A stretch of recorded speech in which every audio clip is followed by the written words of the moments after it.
Hi Virgo, welcome to Higher Source Tarot for a 4-month predictive tarot reading for the months of September, October, November, and December. So I want to thank all of you first off for watching the readings and hitting that like button. That helps in the YouTube algorithm and it gets YouTube to show the readings to other Virgos. So thank you for doing that.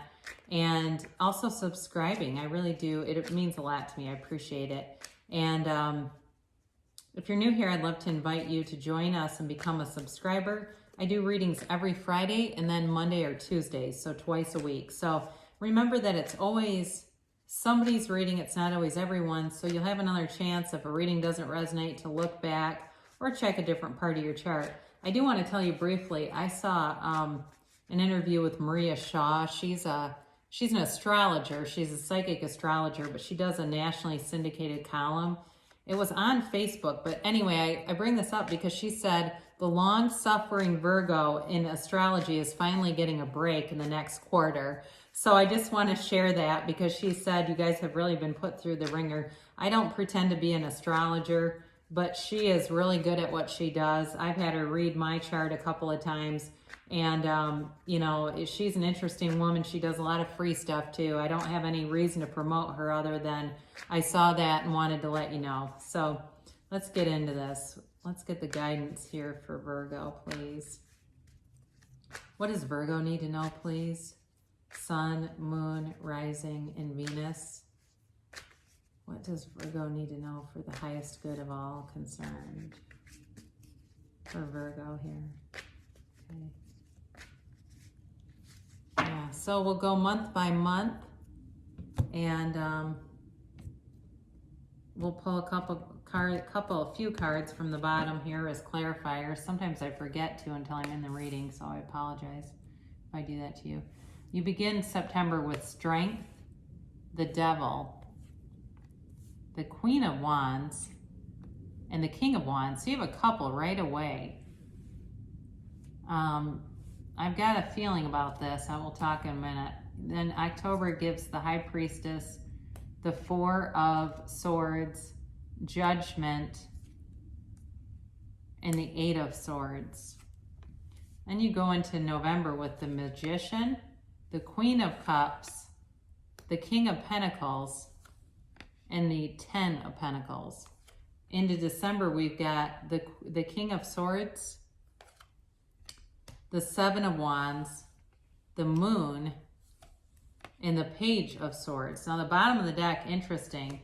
You've got, we'll take these three. You've got the King of Cups, the Page of Pentacles, and the Eight of Pentacles. So, you know, you've got a couple here with the King and Queen of Cups and the King and Queen of Wands. You have great aspects for money.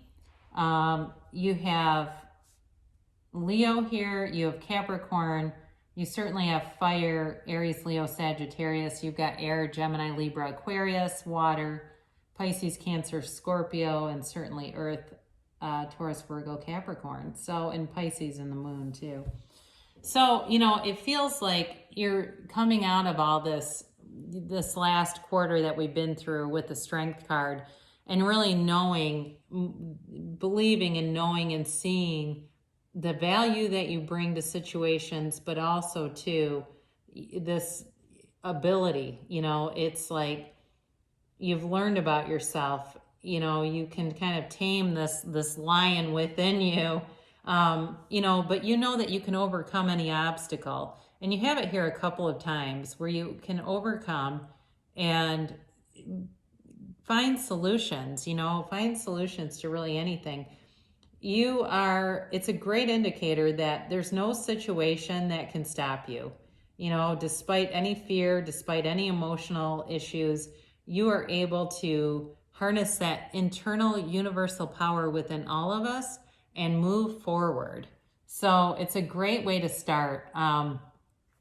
So you've got the Devil here too. And, you know, the Devil is really about limiting beliefs, fears, letting go of anything toxic. So if you have people around you that you know, you feel like, oh yeah, I've got this passive aggressive sister-in-law, and every damn time I have to be around her, I walk away in feel terrible. I just, it's little comments that she makes and little jabs. If you have somebody like that, and that's one example, but it could be a coworker too, where they're just very insecure, it's time to let go of this person. It's time to insulate yourself from this person.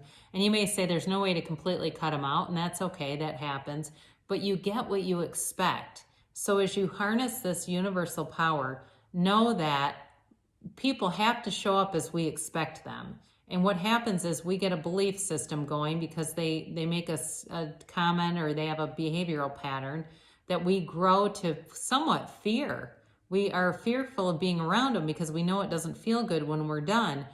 So expect someone, a better version. Know that you can always get the best version of everyone. All you have to do is manifest it. Believe that that happens. Write it down even.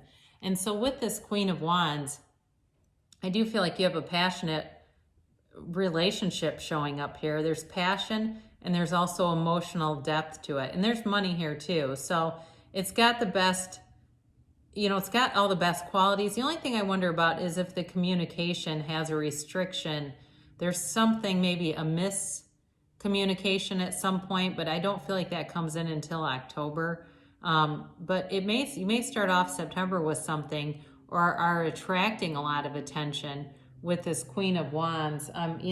She's a beautiful queen and a very, there's a very outgoing energy around you during this time. It's this time of, sparking a lot of attention, but radiating, absolutely radiating this inner beauty and joy. And she has a gentle nature about her. In some situations, this can indicate travel, and I get that for work. I don't know if somebody needs to travel for work and that's been put on hiatus and maybe brought back in September, or at least the plans for it. But you're very, very capable in the month of September with the Queen of Wands, the King of Wands, and strength. This is definitely about signifying your ability to really stand in your power, but also to take care of yourself. You've got loyal people around you too. Now with the King of Wands showing up, both the King and the Queen are very sexual energies. And with the King of Wands, it's a very charismatic energy, but it's also about taking charge of things. So it certainly could be you, but you may be drawing someone towards you who is some kind of a teacher or a public speaker where they have to, I'm even seeing somebody give like an interview on the news for something, or maybe they witnessed something and they end up on the news. I don't know, but I see them being interviewed. And it's like they've got this following around them, but they're not arrogant. They're just very goal driven. The thing is, this is a leader that attracts people as well. And he can kind of bring this energy, like, if I can do it, so can you. He's not like very sympathetic to wimping out on things. So too, if you're starting like some kind of CrossFit or Fit Body boot camp, you may have a friend, a workout buddy that is like, no, you're not quitting. If you try to, they're going to close all the exits. You are not going to escape this energy. In terms of what this energy brings with it too for that month of September, there's definitely focus here, working on yourself, self-improvement, and really appreciating your own abilities here. And it's not in an arrogant way. It's really recognizing your own self-worth, living in that place. And that's what you attract, are people and situations that are worthy of your highest good. You're really stepping into a nice energy where if you've been down and out and feeling kind of morose through the summer, you're coming out of that with this inspired feeling of like creativity, of just a much more connected energy too. Now it's interesting because as you move into October, you definitely get more contemplative. The High Priestess is potential but very passive. All right, and you have it a few times in October where it comes to kind of a little bit of a gridlock. It's like you need some external thing to come in and push this through. And it may be a decision that you're waiting on. So it could be too, if it's a relationship, there's distance or there's some barrier, or this person's trying to sell a house, or there's something like that that comes in where it creates this barrier, and it feels like a bit of, like I said, a gridlock, where you feel like almost like paralyzed, like until this happens, this can't happen. I get that. Like, it's very cerebral though. It's not really tied as much to the universal energy as September was. It becomes a little bit more thinking, and so be aware of that, because sometimes too much thinking, we get addicted to thinking and we get caught in this analysis paralysis. But this is also the card of the psychic, so you'll get intuitive hits. You just have to take action on them. In order to see them manifest, there has to be some guided action. So haven't seen this card in a while. It's certainly a contemplative energy. Here you are lying in repose, so you may take a bit of a break in October to go within, to meditate. Some of you may start seeing a therapist, because you do have, with the King of Cups, he's all about self-improvement.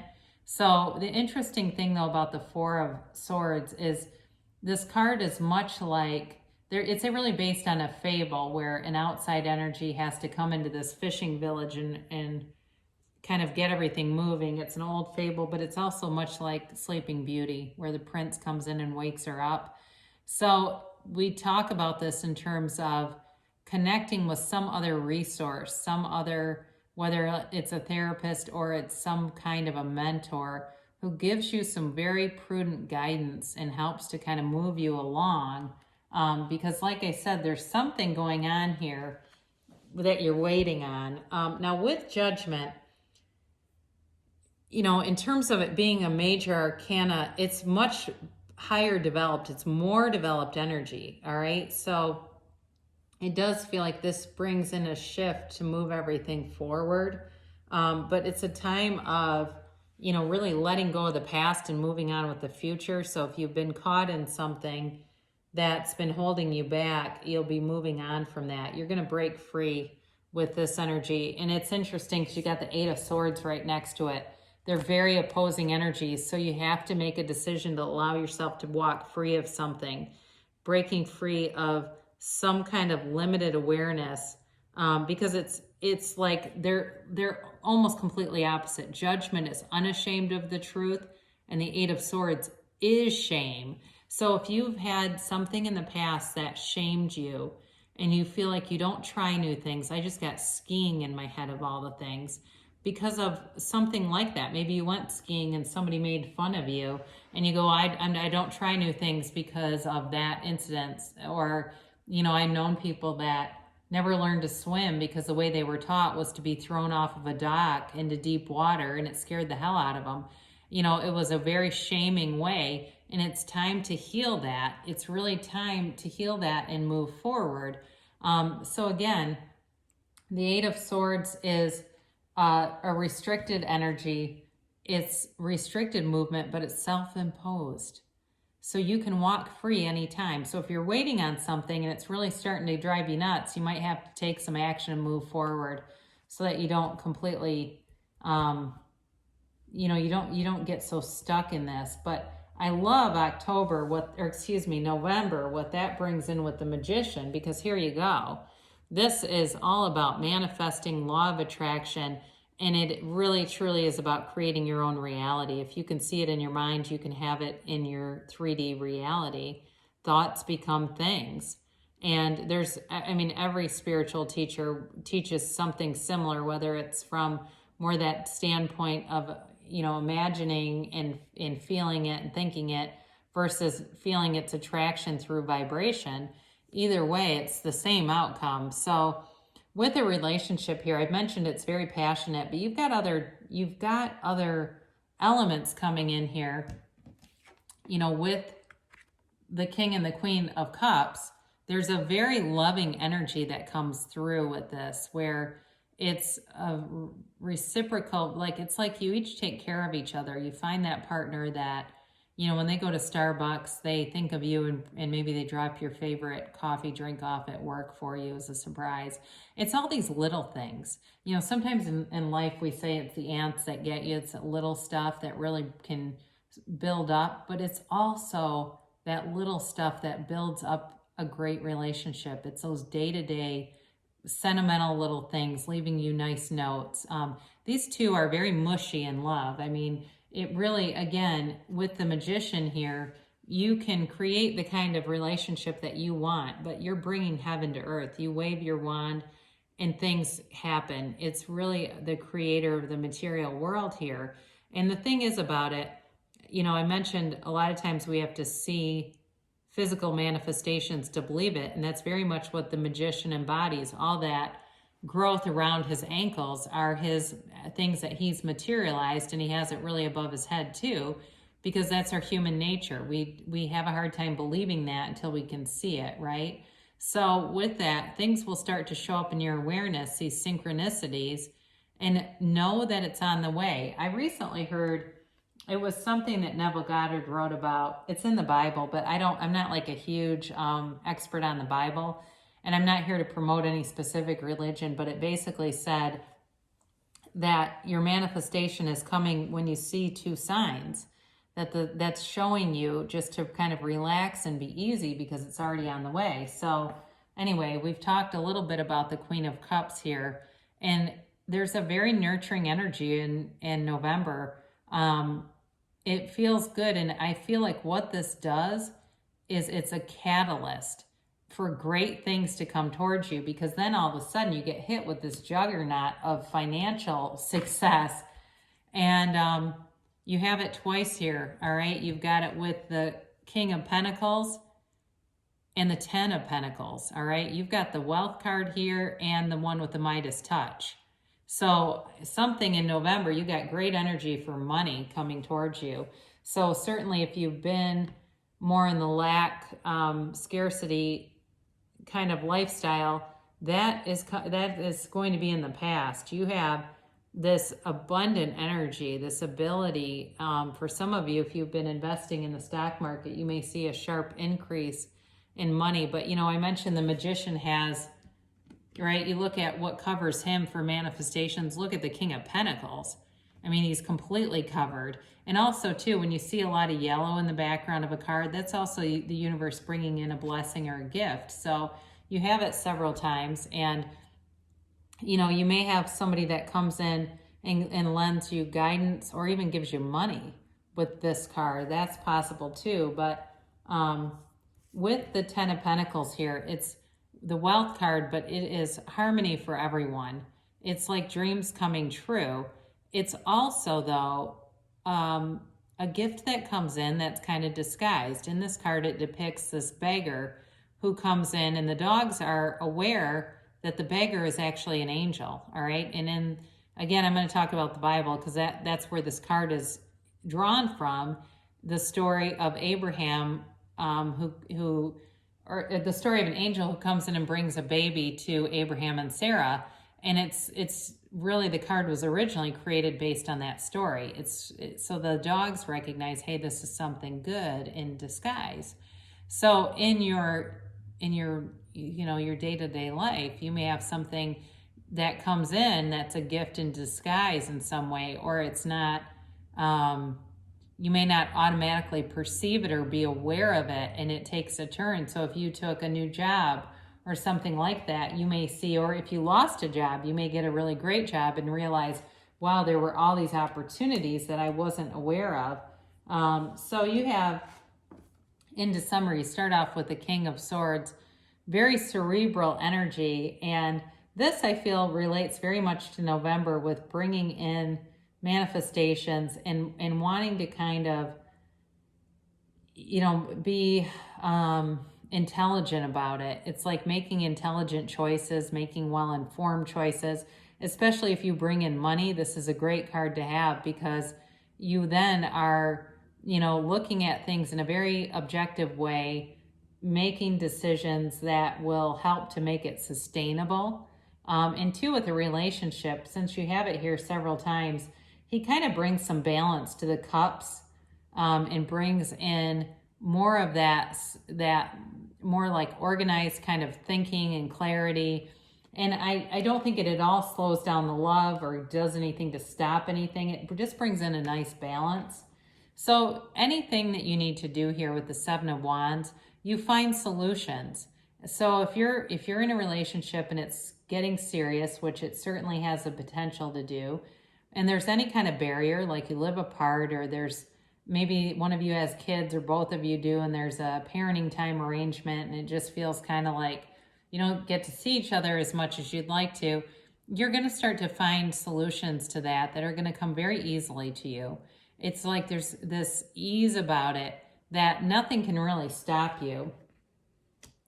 So with the Moon card, this can be a time of confusion, but you have two sword court cards right next to it. So it does feel like the energy comes in to bring clarity. It can be a card of caution too, all right? That there's something that needs to come to light. But again, it has the moon in this card, and the moon mirrors the sun. So as you see around this, it's got the image of the sun with the moon in the middle, and then it has those yads that we talk about falling off of the cards, and those are a gift. And I think this is the only card that has it. Yeah, it is. So it's Hebrew for the first letter in the name of God. These yads are gifts from the heavens or from the universe. It is a law of attraction card too. So they're telling you that the new moon delivers your intentions. You take one step and the universe takes two with this card. All right, so it's just telling you to really sit back with some ease and believe that you can have these things, especially the energy you've got in November, where it's so powerful. It can sometimes make us suspicious, like when's the other shoe going to drop? So be aware of that, because you'll get what you think about. Now, with the Page of Swords here, this may be a little bit of a cautious energy that comes in.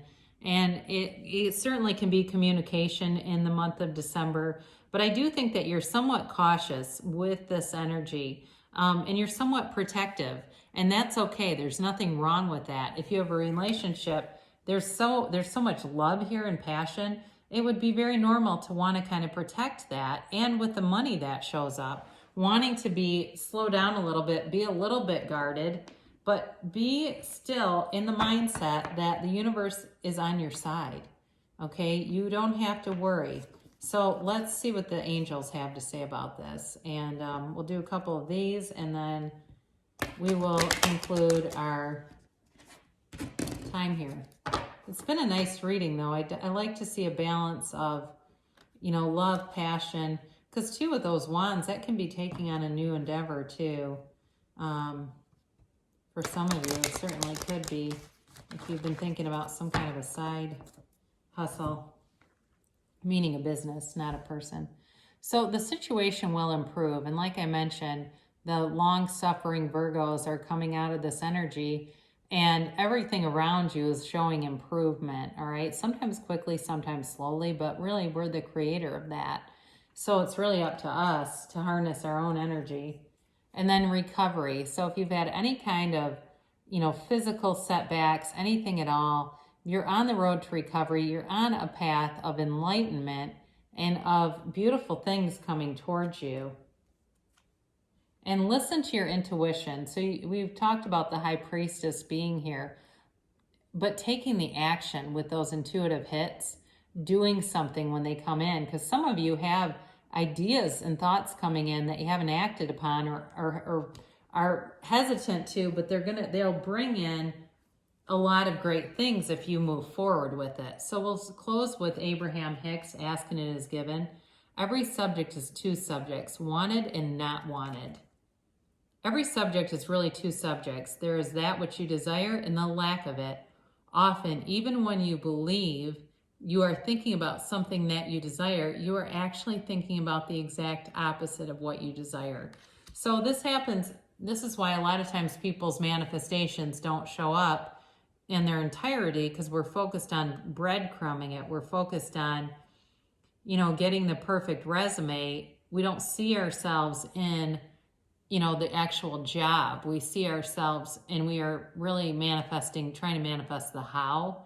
And that's the universe's business. We leave the how up to the universe. So sometimes that's what happens, and we don't realize that we're doing it because we go, well, I'm imagining this great interview. Well, that's not the job, though.